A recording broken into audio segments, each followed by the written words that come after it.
Whoa, can I help you? Potato Man. Where the hell have you been? Oliver Cromwell, the poster child for the concept of you either die hero or live long enough to see yourself become the villain. He fought for democracy, then destroyed it. He fought for religious freedom, then punished those who did not follow his faith. He executed a king, then made himself one in all but name. Born in 1599 to a wealthy family in Huntingdon, which has an Oliver Cromwell museum, he would join a Puritan sect after marrying into a Puritan family, quickly becoming a fundamentalist. He would have 9 children, 6 of which would survive into adulthood. In 1628, Cromwell was first elected to Parliament. Then, in 1631, he got into money troubles and had to sell most of his lands before getting depression, or melancholy as it was known at the time.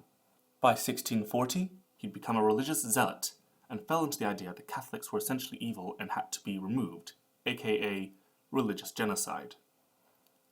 When the English Civil War broke out, please check the description for the link to that, Cromwell distinguished himself as a skilled and brutal commander, despite having no military training himself.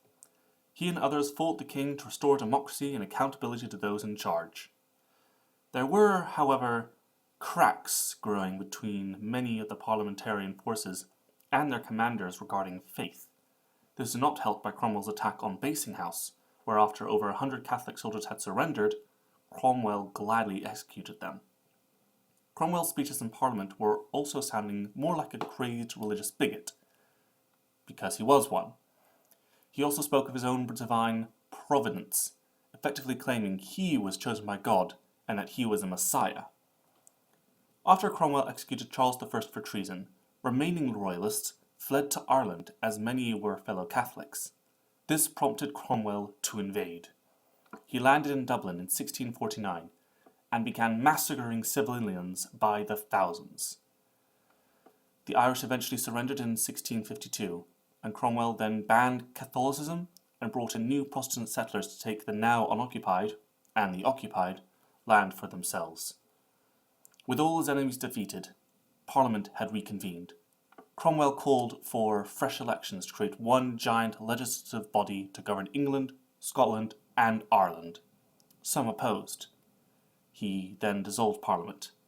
Eventually a new constitution was drafted in 1655, dubbing Oliver Cromwell as Lord Protector for life, a king in all but name.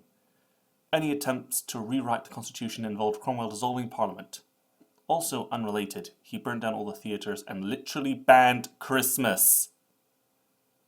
In 1658, Cromwell got some mixture of kidney disease and a UTI and died. His son, Richard Cromwell, assumed the role of Lord Protector. He resigned due to a lack of support.